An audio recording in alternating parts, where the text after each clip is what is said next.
Go help Grandma with lunch. Now. If your family finds out he exists, he'll die. Lee Tae-Hyun arrived in Busan expecting to sign papers. Within 2 hours, 50 children would lose their home. The orphanage sat on the most valuable land in the district. His company had already approved the demolition. Investors were waiting. Reporters were waiting.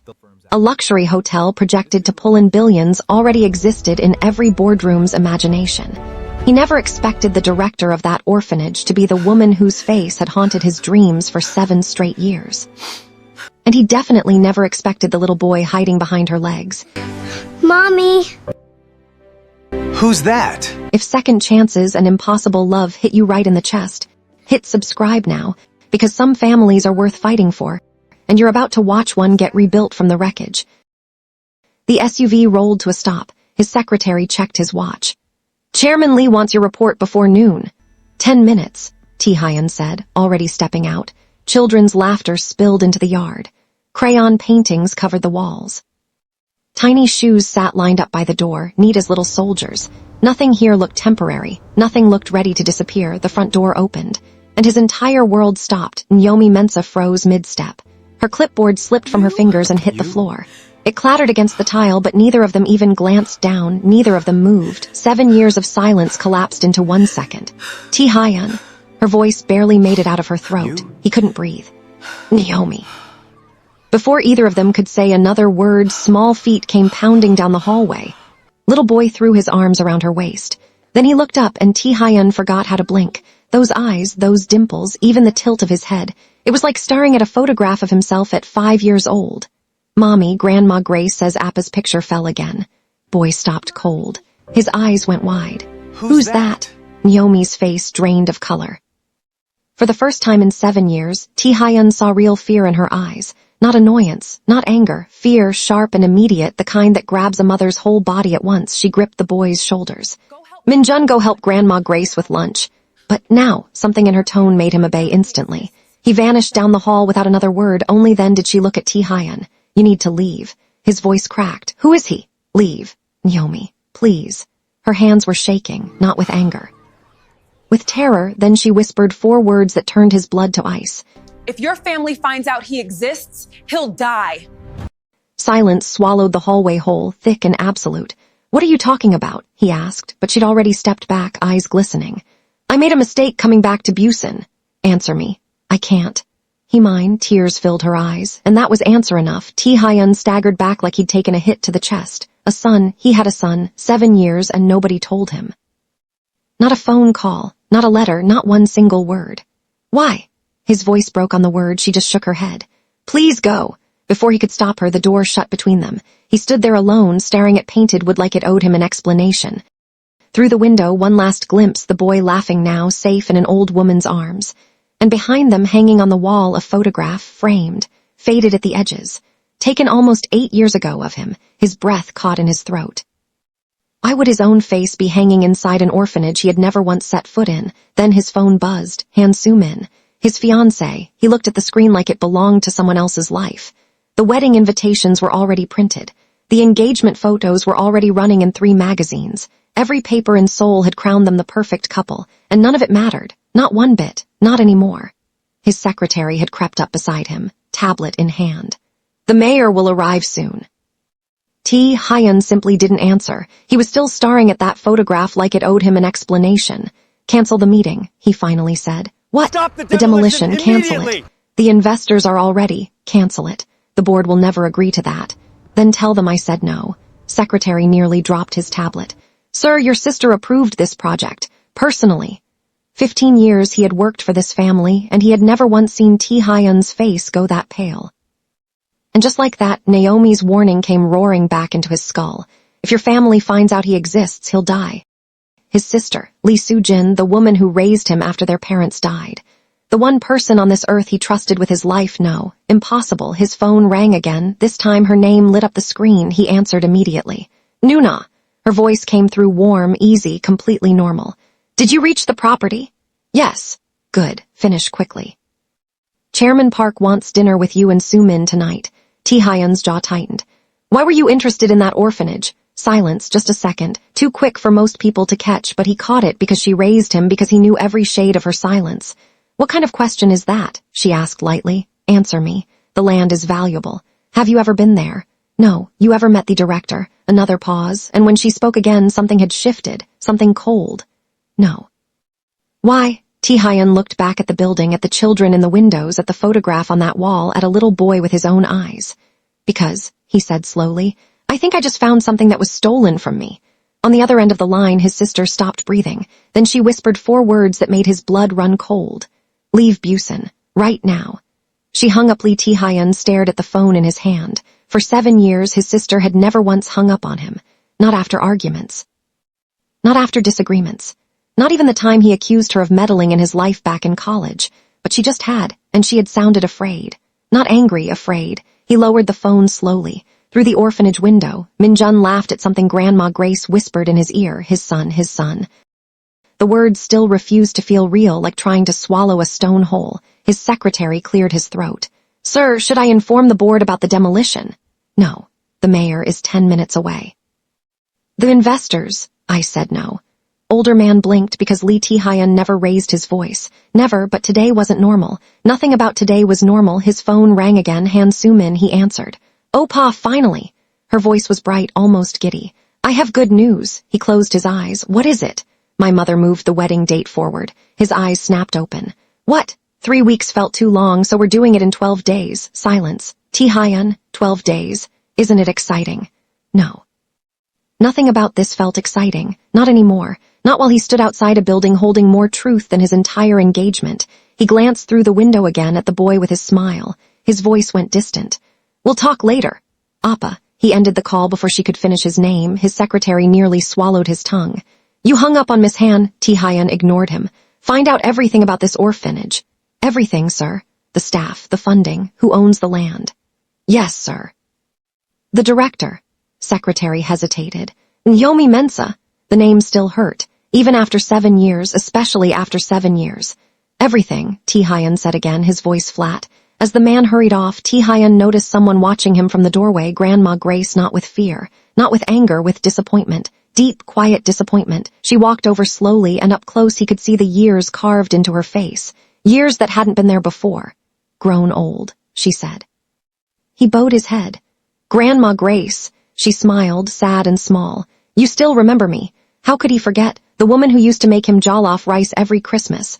The woman who held him when his parents died. The woman who once called him son. What are you doing here? She asked. I came for business. She laughed, bitter and short. Business, that's exactly what ruined everything 7 years ago. His head dropped. Where's Naomi? Inside, crying. His chest clenched. Because of me. Because you came back. The words landed harder than any slap, she sighed. She spent years putting herself back together, piece by piece. Do you know how many nights she woke up screaming? His face went pale. Grandma, do you know how hard it was, carrying her out of that darkness while she was carrying your child? He froze, his child. His son. The old woman wiped her eyes quickly like she hadn't meant to let that show. You should leave. I just want answers. So did she. Answers never came, did they? Before he could speak, she turned to go, then stopped. What it's worth, she said, glancing back. He has your stubbornness. A small, tired smile broke through. The boy loves dinosaurs. Then she walked inside, leaving Tae-Hyun standing there. Shattered and strangely grateful for it, his phone buzzed. His secretary. Sir. What? I found something strange. Talk. The orphanage receives anonymous donations every month like clockwork. So, the money comes through shell companies. Tae-Hyun frowned. Whose shell companies? His secretary swallowed audibly. Yours. Silence. What? For 7 years, sir, someone's been making monthly donations in your name. Tae-Hyun's heart stopped cold. That's impossible. I never authorized that. I know. I checked twice. Who? I don't know yet. His voice dropped, dangerous and low. Find out.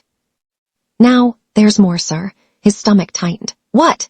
The orphanage wasn't always an orphanage. It used to be a small community center. So, it opened exactly 7 years ago, and the founder's name is right there on the original registration papers. Tae-Hyun's mouth went dry. Whose name? The secretary hesitated like he already knew the words would cut deep.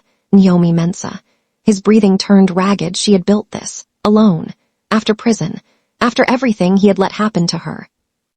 While he married business. while he smiled for cameras, while he convinced himself she deserved it. His knees nearly gave out. A black sedan screeched to a halt outside the gate. 3 men stepped out. Expensive suits, colder faces. Tae-Hyun recognized one immediately. Park Jin-woo, his future father-in-law's personal lawyer. What was he doing in Busan? The man bowed low. Director Lee, what are you doing here? Chairman Park sent me. Tae-Hyun's jaw tightened. Why? He heard you canceled the demolition. So, the project cannot be delayed. Told him that. Jin-woo hesitated half a second too long. Your sister. Tae-Hyun's eyes narrowed. Why is my sister discussing my business with Chairman Park? The lawyer smiled, thin and awkward. They're concerned. Concerned? No, that wasn't concern. That was pressure wearing a better suit. Jin-woo lowered his voice. Sir, the chairman asked me to remind you. The merger depends on the wedding. And the wedding depends on your cooperation. There it was. Business dressed up as family. Leave, Tae-Hyun said. This affects your entire future. He laughed, hollow and short, the first laugh all day. My future is standing behind that wall. Lawyer frowned. What? Nothing. Tae-Hyun turned toward his car, but Jin-woo wasn't finished. Director Lee, one more thing. Tae-Hyun stopped. The woman recognized you. His blood went cold. Tae-Hyun's hands curled into fists, and for a moment he said nothing at all. The woman, not Naomi, not Director Mensah. The woman, like she was a stranger waiting on a verdict. What did you say? Tae-Hyun's voice dropped low. The lawyer adjusted his glasses, a beat too casual. The woman! Would Chairman Park even know to ask about her? I don't know, sir. A lie. Tae-Hyun watched it land and slide right past the man's eyes like oil on water. Everyone around him suddenly had secrets. He was getting tired of being the last to know his own life. We're done here, he said. Jin-woo opened his mouth to argue, thought better of it, and turned for his car. Tae-Hyun watched the sedan pull away and felt something cold settle low in his stomach. Donations made in his name. A founder he had personally helped send to prison. A lawyer who flinched at the mere mention of a stranger. None of the pieces fit together yet, but it was starting to feel like a puzzle someone had built on purpose, specifically to keep him from ever seeing the whole picture. Then the front door burst open. Naomi caught a flash of him through the hallway glass and lunged for the door a half-second too late. Min-Jun, wait!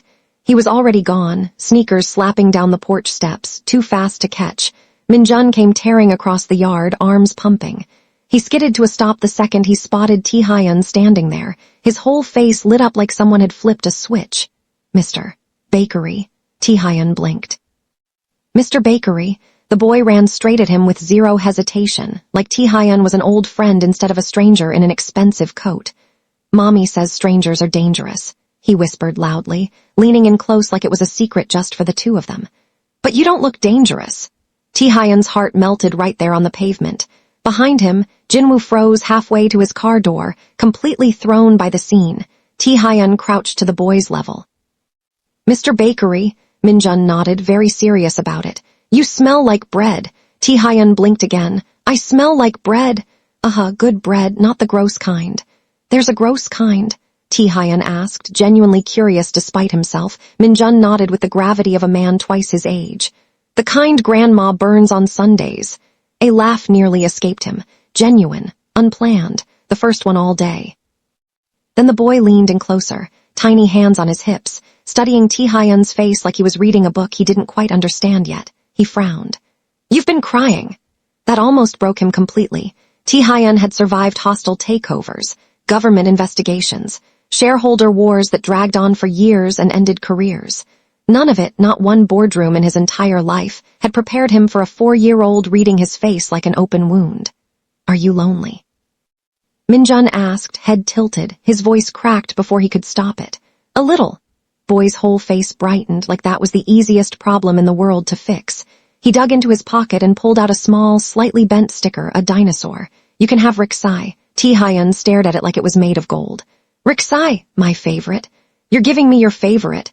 Min-Jun nodded firmly, like there was nothing else to discuss. Grandma says lonely people need friends. My name's Min-Jun, he added like that settled everything. What's yours? For a second, Tae-Hyun couldn't answer. How exactly does a man tell his own son his name for the first time? Tae-Hyun, he finally managed. Min-Jun tested it out loud twice like he was trying on a new shirt. Tae-Hyun, I like Mr. Bakery better. A real laugh broke out of him, surprising them both. Tears burned behind his eyes a second later anyway. In the doorway, Grandma Grace appeared without a sound, one hand pressed to her chest. Min-Jun, she called gently. Lunch is getting cold. Min-Jun didn't even turn his head around. 5 more minutes. Grandma Grace looked at the businessman crouched on her porch step, really looked, and something in her expression softened by exactly 1 degree. 5 minutes. She disappeared back inside. Min-Jun turned to Tae-Hyun, suddenly serious in the way only small children manage. Will you still be here tomorrow?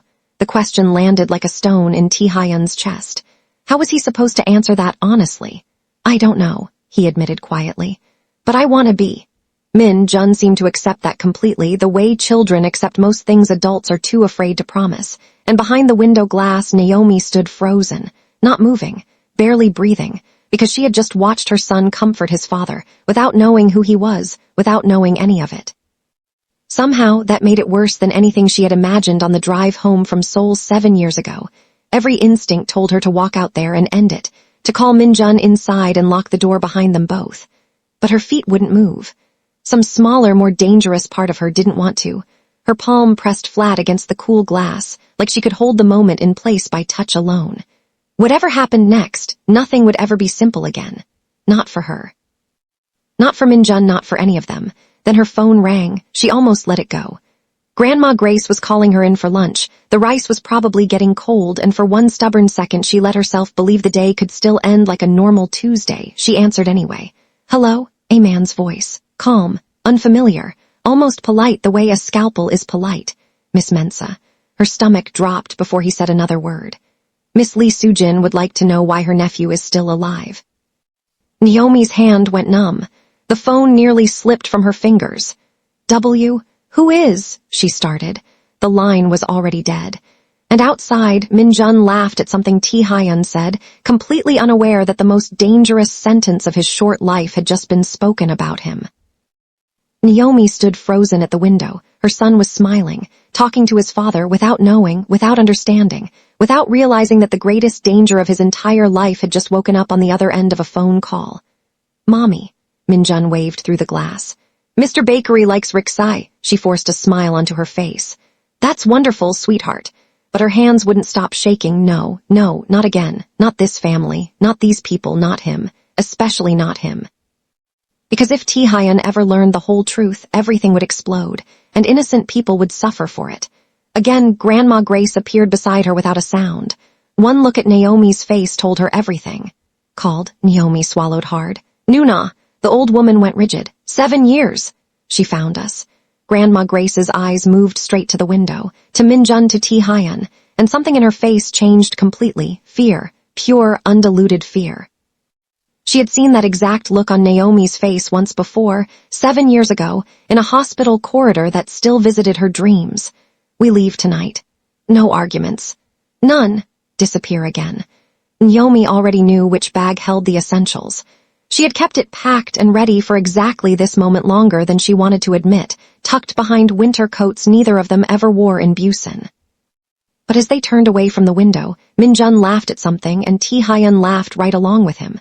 Father and son, neither one even aware of what the word meant yet. Grandma Grace stopped mid-step. Tears filled her eyes. My God. Her voice cracked. He laughs exactly like his father. Naomi closed her eyes. She had known since the day Min-Jun was born. The same smile. The same stubbornness. The same ridiculous habit of talking with his whole hands like words alone weren't enough. And despite prison, despite fear, despite betrayal, despite 7 years of telling herself otherwise, she had never once stopped loving Lee Tae-Hyun, which made absolutely everything worse. She used to think love was something you could outrun if you packed quickly enough. Tonight, watching him laugh with their son, she finally understood how wrong she had been. If you've ever had to be the strong one for someone you love, type, "We see you, Naomi," below right now. Somewhere tonight, a real mother is fighting the exact same fight, and she needs to know she isn't doing it alone. Outside, Tae-Hyun held the dinosaur sticker like it was carved from something precious, turning it over in his fingers like it might disappear if he stopped touching it. His secretary stared at him, completely and utterly lost. Sir, you have a board meeting in 2 hours. I know. Rehearsal dinner preparations tonight. I know. Your fiancé has called 12 times. I know. Older man blinked, then noticed the sticker properly. Is that a dinosaur? Tae-Hyun smiled, soft and unguarded. My son gave it to me. Poor man nearly fainted on the spot. You're what, my son? Sir, the secretary set his tablet down completely, something he hadn't done mid-shift in all 15 years of service. Are you? All right, sir. Tae-Hyun considered the question honestly. No, he admitted, then quieter, but I think I might be, eventually. He straightened his shoulders. I don't deserve that title yet, his jaw set, but I intend to earn it. He meant that more than he had meant anything in 3 years of carefully worded press releases and rehearsed toasts. His phone rang again. Lee Soo-Jin. He answered immediately. Nuna. Her voice came through warm. Too warm. Are you leaving Busan? No, 3 words, technically, but it was the most defiant thing he had said to her since he was 19 and quit a finance internship she had arranged without ever asking him first. Silence stretched on the line. Then you should. His eyes narrowed. Why? Because I said so. He almost smiled. That answer used to work when he was 12 years old, not anymore. No, another pause, then she sighed softer. Did you meet someone? There was the faintest hitch in her breath before she even finished asking, so brief he might have imagined it. His voice dropped low. Did you? Nothing. Nuna. Yes. Have we ever lied to each other? A beat too long, then a soft laugh. Of course not. Liar. For the first time in his entire life, Lee Tae-Hyun thought that exact word about his own sister. He pressed his palm against his eyes and tried to remember the last time Nuna had told him something simply because it was true, not because it served some purpose he couldn't yet see. He came up completely empty. Somehow, it hurt worse than discovering he'd lost 7 years with his son. Come home, she said, gentler now. Please, come tomorrow, tonight. No, Tae-Hyun. And then her voice changed completely. Not warm, not loving, cold. Come home. His eyes widened. He hadn't heard that exact tone since he was a boy, back when disobedience came with real consequences attached. Tae-Hyun, you don't understand what you're playing with. Then explain it to me. You don't want that explanation. Silence stretched long and heavy, then finally, I did what I had to do. His blood ran cold instantly. What does that mean? The line went dead. Tae-Hyun lowered the phone slowly, his jaw tight enough to ache. His secretary approached, careful this time. Sir, find out where my sister is. Older man froze mid-step. Sir! Now, without her knowledge. Especially without her knowledge. The secretary's face went pale, then paler still, like he was watching the ground shift under a building he'd trusted his whole career. For 15 years he had served the Lee family faithfully, through scandals and mergers and one particularly ugly divorce settlement. He had never once heard those exact words leave Tae-Hyun's mouth. Not once. Not ever. Until tonight. 300 kilometers away, inside a Seoul penthouse, Lee Soo-Jin stood in front of an old family photograph, her. Tae-Hyun, their parents. A younger, healthier version of herself, smiling like nothing in the world could touch her yet. She remembered exactly who had taken that photograph, and exactly how much her life had changed in the years since, in ways nobody outside this apartment would ever fully understand. Nothing like the woman in the mirror now. The one with sunken cheeks hidden under an expensive wig. The one with chemotherapy scars she covered every single morning like a uniform. The one with less than a year left to live. Tears filled her eyes. I did it for you. Her voice trembled. I did everything for you. A knock interrupted her. Miss Lee, her assistant stepped in. The doctor called again. I know. Director Park is waiting. She nodded, wiping her face with one practiced motion. Send him in. Park Jin-woo entered a moment later, straightening his jacket. Miss Lee, he see the child? Yes, her eyes closed briefly. And, he suspects. Naomi, terrified. Good. At least fear still worked on someone in this story, but Jin-woo hesitated, shifting his weight. There's another problem. Her eyes opened. What? Boy approached him. So, connected. Something flickered across her composed face. Real panic, raw and unguarded. No, I'm afraid so. Spoke to Tae-Hyun. Gave him a sticker. No, her scream startled even her. Jin-woo actually flinched backward, breathing hard. She sat down slowly, like her legs had simply stopped negotiating with the rest of her body. No, not that. Anything but that. Because she knew her brother better than anyone alive. Once Lee Tae-Hyun loved something, he loved it completely. And once he chose someone, nothing on earth could take them away. Not family, not business, not reason, not even death. She had learned that lesson the hardest way a person could possibly learn anything. Jin-woo cleared his throat carefully. Should I have someone speak with her again? Remind her of the arrangement? Soo-Jin's eyes flicked toward him, sharp despite the exhaustion underneath. Already done. Tonight. He nodded once, saying nothing else because some assignments were better left undiscussed, even between the two people who had carried them out. which was exactly why 7 years ago she had destroyed Naomi Mensah. And if she had to, she would do it again. Her trembling hand drifted toward a folder on the desk. A medical report, terminal pancreatic cancer, 8 months, maybe less. Her eyes filled. "Forgive me, Tae-Hyun," a whisper meant for no one. "I can't let you suffer what I suffered." Back in Busan, the evening had softened into something almost peaceful. Inside the orphanage dining room, 50 children laughed their way through dinner. Min-Jun sat beside Grandma Grace, kicking his feet under the table, but every few seconds his eyes darted back toward the front door. Finally, he couldn't hold it in anymore. Mommy. Naomi looked up. "Yes, baby." "Where's Mr. Bakery?" Her heart skipped. "What?" He looked lonely. Min-Jun frowned with the seriousness only a 4-year-old can manage. And lonely people shouldn't eat alone. Grandma Grace lowered her spoon very slowly. Naomi froze completely. Then the little boy smiled, bright and hopeful. "Can we invite him next time?" Tears filled Naomi's eyes, fast and unexpected. She wondered, just for a second, what it might feel like to stop being afraid of her own son's kindness. Because after 7 years, after every lie, after every ounce of fear, their son had just opened a door neither of his parents had the courage to open themselves. Neither of them had any idea that another door, far darker than this one, had already opened too. Outside, hidden inside a parked car across the street, a man raised a camera. Click, click, click, photographs of Min-Jun, of Naomi, of Grandma Grace, and finally of Lee Tae-Hyun's luxury SUV parked outside an orphanage scheduled for demolition that very morning. The photographer smiled, satisfied with a night's work worth more than his entire month's salary, and made a call. "Chairman Park." A short laugh. "I think your future son-in-law has a secret." Chairman Park ended the call and set his phone down with deliberate calm. By morning, an envelope of photographs sat spread across his mahogany desk like a losing hand of cards. Min-Jun's gap-toothed grin, Naomi laughing in a doorway, and one photograph he kept circling back to, a little boy smiling up at Lee Tae-Hyun like he had known him his entire short life. Across from him sat his daughter, Han Soo-Min, still glowing from a fitting for her wedding gown, still completely unaware that her entire future was lying face up on her father's desk. Smiled a beat too quickly. Nothing, sweetheart, but his mind was already racing. 3 years building this merger, 3 years convincing nervous investors, 3 years of dinners and golf games and carefully timed compliments. Nothing was going to take that away from him. Not some forgotten orphanage, not some woman from his son-in-law's past. His secretary knocked and entered. "Sir, the board is asking why Director Lee canceled the demolition." The mask. "They seem nervous, sir." Chairman Park almost smiled for real this time. "Good, people make careless mistakes when they're nervous." He picked up the photograph of the boy and studied it a moment longer than he meant to. Something about those eyes nagged at him, though he couldn't say exactly what. Find out who he is. "Yes, sir." The woman. "Naomi Mensah, sir." His eyebrows lifted slightly.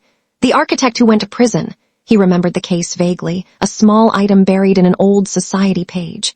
The very same one. Silence stretched while he turned that detail over like a stone in his palm. "Interesting," he finally said. "Very interesting indeed." He reached for his phone again. There was a wedding to protect. Back in his hotel suite, Tae-Hyun stared at a single sheet of paper like it might rearrange itself into something less damning. His secretary stood near the window, voice low. "Sir, the prison records. There was no appeal, no retrial request, not one formal complaint in 2 full years." That made no sense. Naomi fought everyone. She had once fought an entire university board over scholarship discrimination and won. "There's more," the secretary said. "The prosecutor on her case retired the week after her conviction. He hasn't been seen since." Tae-Hyun's jaw tightened. "And the evidence?" "Missing, all of it. The recordings, the financial reports, everything. Gone. Like someone had walked through the entire case with a clean rag, and he had testified against her himself. His own words on record, calling her reckless with company funds. He had believed every syllable of it at the time. Now he couldn't remember why. "Someone built this whole disaster on purpose," he said quietly, almost to himself. His secretary said nothing back because there was nothing safe to say. 7 years, and the floor kept disappearing under him, one plank at a time. Across town, Naomi zipped the last of 8 packed bags. Grandma Grace watched from the doorway. 7 years of running. And for what? He's here now. Wasn't there when you gave birth. When Min-Jun had pneumonia. when you cried yourself to sleep most nights paying for formula. Grandma Grace's voice gentled. But neither was God, and somehow you still believe in plenty of things you can't see. Naomi's hands stilled completely over the half-packed suitcase. This is different. Grandma Grace's eyes stayed steady, patient, the way they had been steady through every disaster for 7 straight years. Or are you just tired of being brave alone? That landed somewhere Naomi didn't have a ready answer for. Before Naomi could answer, a small voice cut through the room. Mommy. Min-Jun stood in the doorway, eyes red. Did I do something bad? Her heart cracked clean in half. No, baby, never. Then why are we leaving? Mr. Bakery forgot his friend. He held up the dinosaur sticker. He needs Riksai. Lonely people need friends. Exact words. Tae-Hyun's words from years ago repeated back to her through their son's mouth like a small, devastating echo. Then someone knocked, 3 times. Tae-Hyun, Grandma Grace breathed, already smiling. Naomi closed her eyes. Everyone comes back in the beginning. Only some people spend the rest of their lives proving it. She opened the door anyway. He stood there holding a bag, looking more nervous than she had ever seen him in 7 years of memory. Min-Jun shot past everyone and straight into his arms without a single second of hesitation.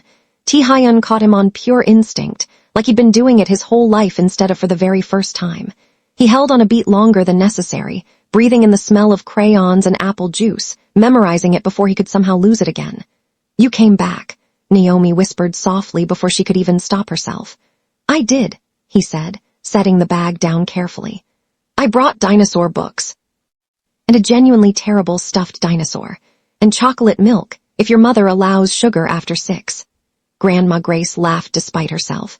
The tension that had filled this house all day finally, briefly, let go of everyone's shoulders at once. That night the 4 of them sat around a too small table, and for 1 fragile hour nobody mentioned lawyers, donations, or threats. Until Min-Jun, mouth full of rice, asked the only question that mattered to him. Mr. Bakery, why do you look at Mommy funny, like the prince in her stories? Naomi choked on her water. Grandma Grace howled with laughter. Tae-Hyun turned the color of the kimchi, opened his mouth to deny it, found he couldn't quite manage the lie and closed it again. Prince who lives far away, Min-Jun continued cheerfully. Mommy cries when she tells it, but she smiles too, and she kisses your picture. Min-Jun. Outside, in a car parked across the street, Soo-Jin watched her brother laugh through the window.